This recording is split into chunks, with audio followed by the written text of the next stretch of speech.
Every business wants good customer reviews. Every customer wants a good experience. So what happens when both sides click? Or in some cases, when they don't? From Yelp and Entrepreneur Media, this is Behind the Review. Behind the review, dig deeper too. Behind the review, get all the news. Food, flowers, fixing, make business boom. Behind the review, dig deeper too. I'm Emily Washkovic, Yelp small business expert. Every episode, I pick one review on Yelp and talk to the entrepreneur and the reviewer about the story and business lessons behind their interaction. Let's see what's behind this week's review. It was last summer that my friend actually told me about Paper Route. She found their Instagram because of one of the Instagram pages that promote like cool places to go in Austin. And we're always looking for nice places to go and little holes in the wall that maybe the entire city doesn't know about because everything's crowded now. So we made a plan to meet there for lunch, and we planned on getting a specific item that was popular on their Instagram page. Austin, Texas is known for unique restaurants serving everything from Tex-Mex to some of the best barbecue in the country. So when Yelp reviewer Amber W. wanted to meet a friend for lunch, she wanted someplace that was uniquely Austin. In her search, she found Paper Route Bakery. As an aside, if there is a small business owner out there who still thinks social media doesn't drive sales, let's present Amber's search as Exhibit A. You must be on social media to market your small business. We'll get back to that later. Let's take a listen to Amber's review of Paper Route Bakery. I drove from Round Rock to meet a friend here for breakfast, and she'd been wanting to try this place. They were out of the milkshake cookie I wanted to try because we got there so late in the afternoon. It's a hot item, but we got lucky that fresh scones were coming up. The lemon blueberry is to die for. If you are with other people and can't decide what to order, the scones are big enough to share, so order one of everything so you can try it all. The owner is super cool, and he even brought me a huge chocolate chip cookie to make up for being out of the milkshake cookie. I will definitely be back here early enough to get one. This is one of my favorite reviews. I could picture everything, and I could feel Amber's whole experience, but it's still short and not overly elaborate. Even though she didn't get the milkshake cookie, she clearly appreciated the business owner going above and beyond to redirect her to a similar product. That's a powerful lesson for small business owners. When a customer's needs aren't met, it doesn't have to mean the business loses that customer. How you help a customer pivot makes a huge difference. Everyone has been to your regular local restaurant or bakery and has had a favorite menu item discontinued. That's sometimes a crushing disappointment. Paper Route Bakery's owner, Aaron Seriff-Cullick, wants his customer's experience to be about more than just his excellent sweet treats. When people come to the bakery, I really want them to have the experience they were hoping for. Like, coming to a bakery is exciting and it's a treat. And you're supposed to have kind of this unfettered pleasure experience where you go in and you ask for the thing you want and you get it. And it's amazing. It blows your mind. I love providing that experience for people. And it breaks my heart when people come to the bakery wanting something and I can't provide it for them. Like Amber, who you talked to, she came all the way from Round Rock, which she was kind of downplaying it in her interview, but it's a long schlep that she made all the way to the bakery. It's like an hour that she made through traffic. And she came specifically for the milkshake cookie. It killed me that I didn't have one for her that day. We had happened to sell out that day. But over time, I have gotten better at absorbing people's disappointment, letting them know that we also are disappointed that we don't have those goods in stock, and we really hope to bring them back soon. But in the meantime, there's this amazing cake that you have to try, and we wouldn't be making it if we didn't think it was amazing. So the good news is I've been able to transition some people who are avid cookie and scone fans to cake lovers, which is exciting. I love broadening people's horizons. The bad news is some people have been disappointed, and that's hard to face sometimes. You can't win them all. It helps when all of the bakery items in your case are equally delicious. And that comes down to the quality of ingredients and the way the recipes come together. My product, the baked goods themselves, all come from recipes that I've developed since I was a kid. My goal with each product is to create something that is familiar enough that people won't be afraid of it and are willing to take a bite. But then I want it to be wholly new to them after they take that first bite. I want something that transcends your experience and takes you away to a magical world that you didn't know existed. I want something that connects you with a flavor that you didn't even know you loved. I want something that you can't stop eating until it's gone and then you need another one. Not because of how sugary it is or fatty it is, but because of how well it's made and the poem that's written into it. At the beginning, when I started the bakery, that first year, I had 20 different products. It was cookies and scones and homemade Pop-Tarts and little bundt cakes and cake by the slice and pão de queijo, which is this Brazilian cheese bread that's really delicious. Over time, the menu has changed a lot. These days, we are just focusing on cakes. So all we do is birthday cakes and layer cakes and cake by the slice. There's a lot of decision-making that went into that, but it has helped us to survive COVID. And the goal is to grow enough that we can bring back some of the other pastries that I know people love and miss. I love a good origin story, and most businesses have them in one form or another. But some of those stories are just a little blip on the radar. A small business starts when an entrepreneur sees a gap in the market and works to fill it because they know they can do better. Paper Route Bakery's story is much more personal than that. It comes from a passion and a skill set that Aaron felt he needed to share with a broader audience. I grew up making challah with my mom, which is the traditional Jewish braided bread. We started baking those every Friday when I was maybe 5 or 6. Both my parents are really good cooks, so it was really nice to just be around them in the kitchen as they cooked. I remember standing on the kitchen chair so I could reach the counter and knead the bread each Friday. I think that just left such an impression. It was just such a pure, unadulterated creative process in the kitchen. There's room for mess and experimentation and creativity, all the things I loved as a kid. Pretty early in life, I was sort of the kitchen is my space. I started teaching myself to bake in high school. My challenge was I was going to try to bake a new dessert every night for a year. I did that and got a lot of experience that way. Somewhere along the way, I think I saw Willy Wonka and the Chocolate Factory probably when I was 8 or 9. And I was like, yep, that's the life for me. Willy Wonka kind of has it made. And so that's sort of been my destiny ever since, I think. Paper Route started in 2016 as a delivery service out of my apartment. I was living in this little treehouse of an apartment over by UT campus, and it had an oven in it from the 1950s. I had always wanted to start a bakery. Those are the materials I had at hand, and that's how I started. I began by delivering cookies and pastries and custom cakes all over town. Tried to develop a little bit of a customer base that way and built that up over a couple of years, and then was eventually able to do a Kickstarter with which I raised some money and opened the brick and mortar in 2018. His destiny might have been calling, but before he could answer, Aaron had a lot to learn. That didn't stop him from jumping right into the world of entrepreneurship, though. I have said from the beginning that I'm happy to call myself a baker, but I am not a businessman. I didn't go to school for that. I thought at some point that it might be intuitive, but it's really not intuitive, at least for me. It's its own skill set. I have just been faking it from the beginning, just going about it with the fake it till you make it mindset. And for better or worse, I think that's allowed me to enter into the industry with a lot of confidence where maybe I shouldn't have. And I've just been figuring it out as I go along ever since then.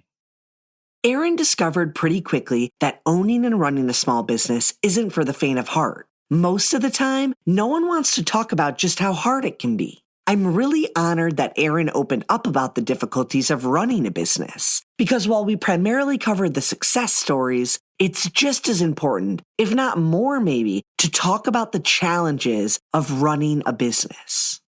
Opening a brick and mortar is the hardest thing I've ever done in my whole life. I can't even describe what that period of my life was like. I spent about a year looking for a space, and Austin is really up and coming. It's getting fuller and busier every day.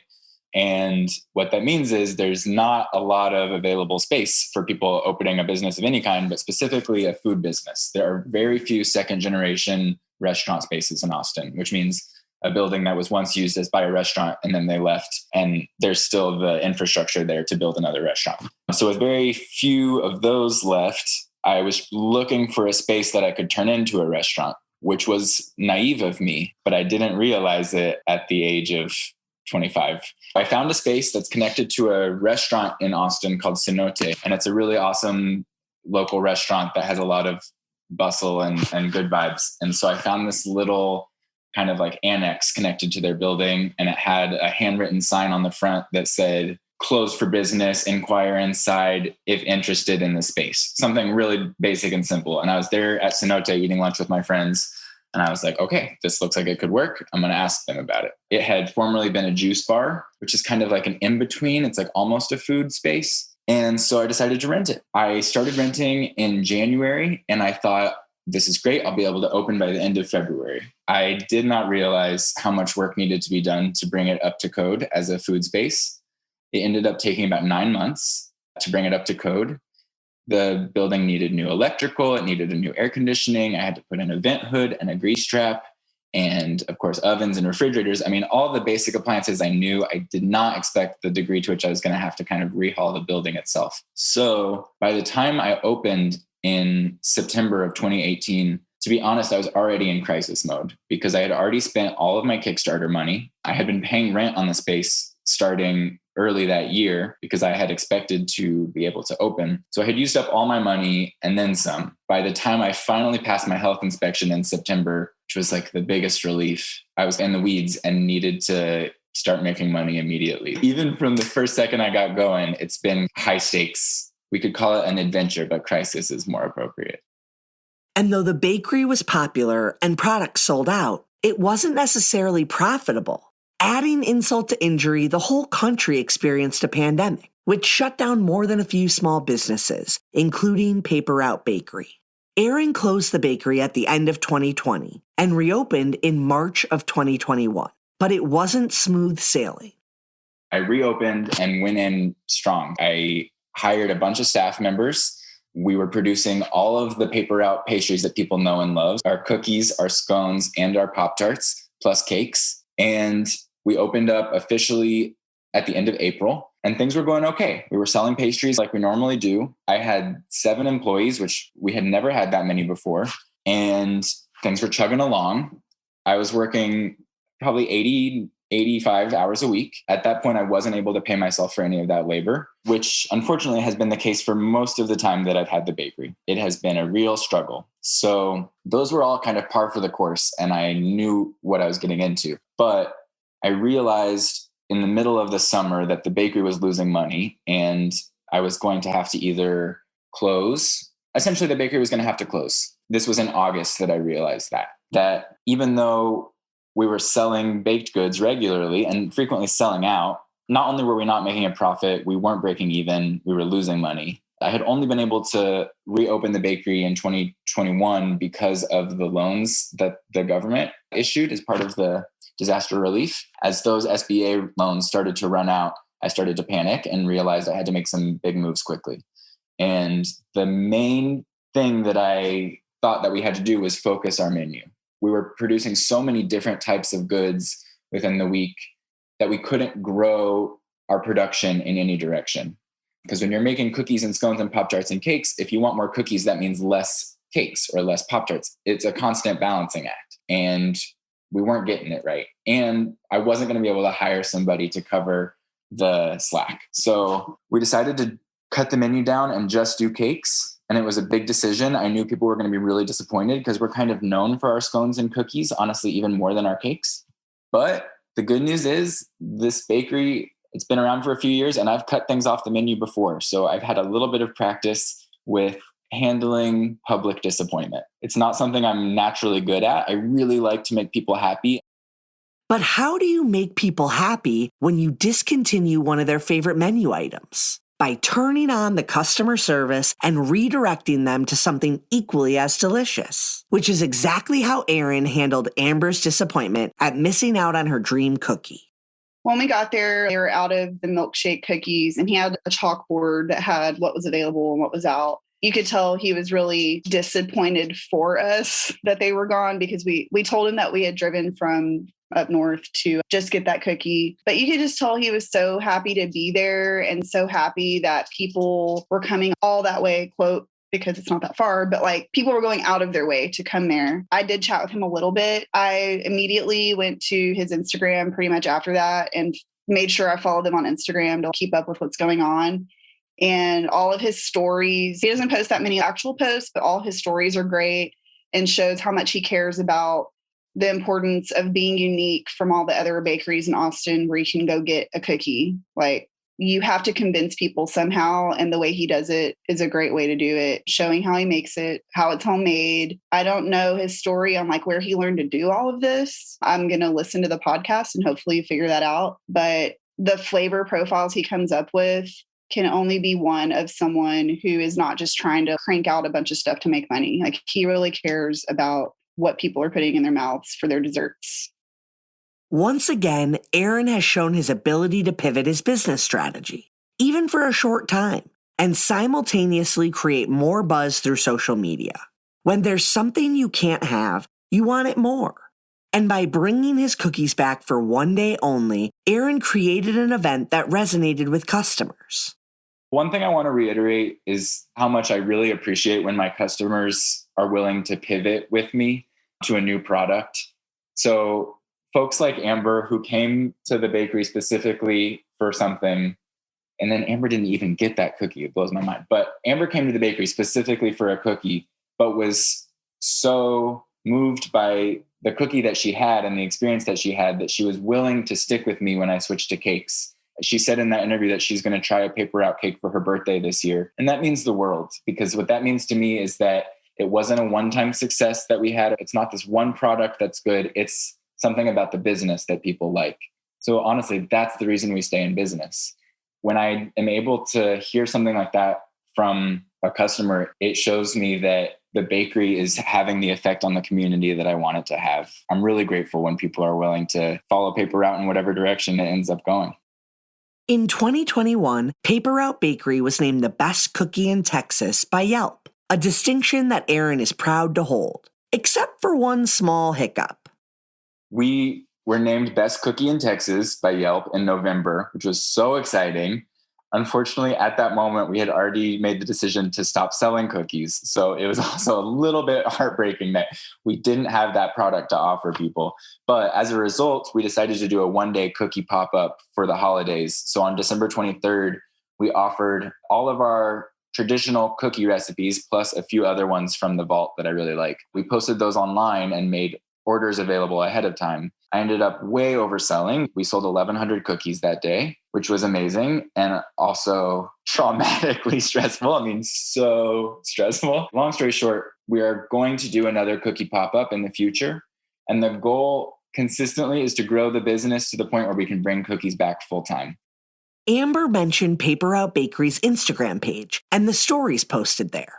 Instagram is image-forward marketing, and showing off delicious treats is a great way to bring customers in. But photo sharing isn't limited to social media. Yelp reviews with photos are extremely helpful to other potential customers, and Amber makes it a regular habit to post photos of her food with her reviews.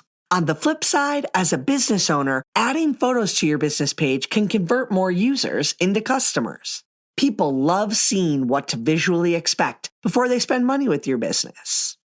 I always take pictures of what I eat and what anyone with me eats. I don't normally save them for myself. I usually get rid of them out of my phone, but I know they're there in Yelp land for me to look at later. Because sometimes you forget what you ate, honestly, and you're like, oh, I really like that place, but what did I eat? How would I describe it to someone? And I can tell you there's been lots of times where I told someone about something I ate and I had to go show them a picture. With Paper Route specifically, their scones, there's no way you can describe their scones to someone. When I traditionally think of a scone, you think of a small little, a triangle or something. No, not there. That scone was big enough. I could have shared it probably with 3 people.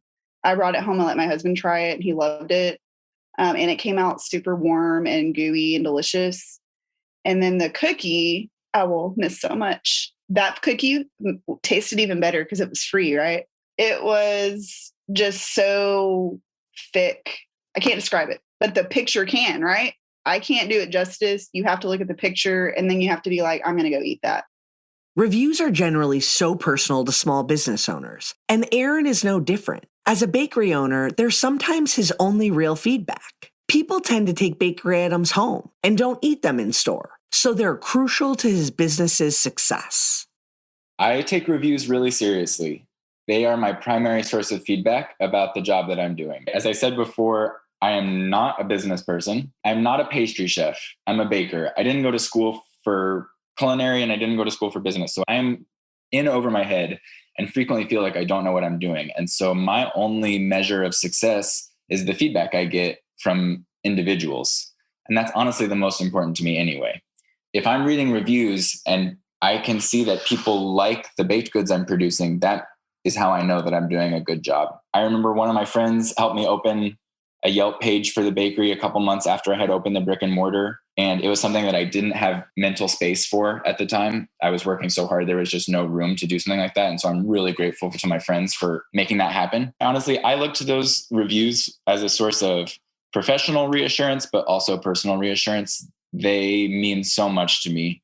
I'm just a kid baking. I'm just a kid baking in my apartment and trying to share what I make with the people around me. So it blows my mind that people love the baked goods so much. And it makes me so happy when people come from far away to try them. Those reviews are my professional fulfillment in a nutshell. That said, there are sometimes bad reviews and those really hurt. I mean, the thing is, when you're taking reviews that seriously, a bad review really stings. I don't know if people realize when you leave a negative review of a small business, it's an individual reading that and taking those words into account. But I've also been able to learn and grow from each of those. And so for me, the review process is essential. I don't know if I'd be saying that if I hadn't received so many positive ones, but I do feel that way. Part of learning to run a business is learning when to take a step back. And most small businesses start with just the owner or maybe an employee or two. That kind of workload leads to burnout if you don't grow your staff with the business. Sometimes that means making some compromises with yourself and setting up boundaries.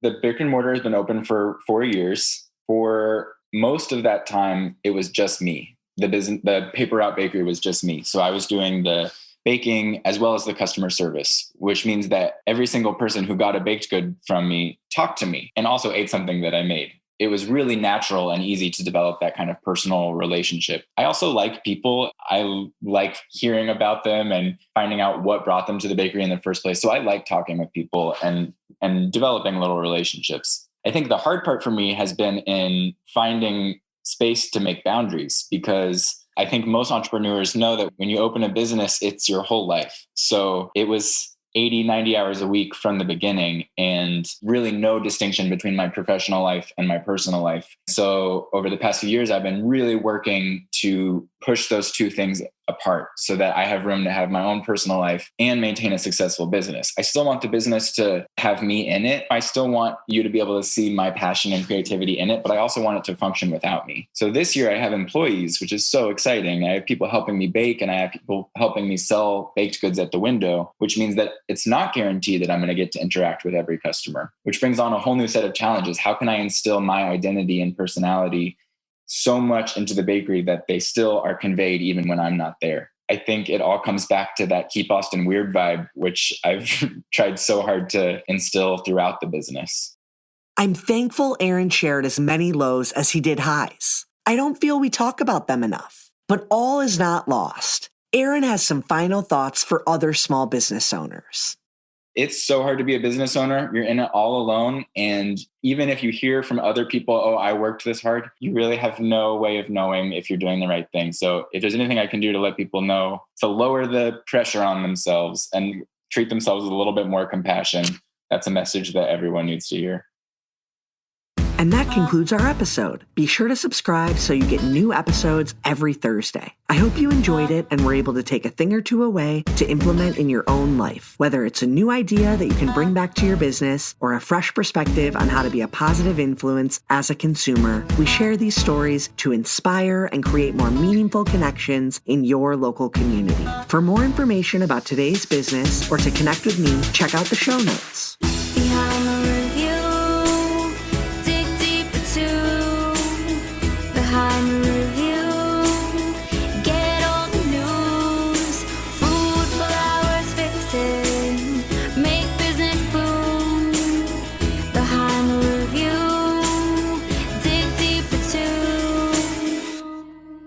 This episode featured conversations with Aaron Seriff-Cullick, owner of Paper Route Bakery, as well as Amber W., a reviewer living in the Austin area. Special thanks to Holly Hanchy, who helped write this episode. To learn more about the episode, check out the blog post. And don't forget to subscribe so you get an alert each Thursday when a new story comes out. To claim your own Yelp business page and start engaging with consumers, visit business.yelp.com. Our theme song is performed by Ali Schwartz and produced by Robbie G. of Messerol Sound. The show was produced and edited by Entrepreneur Media.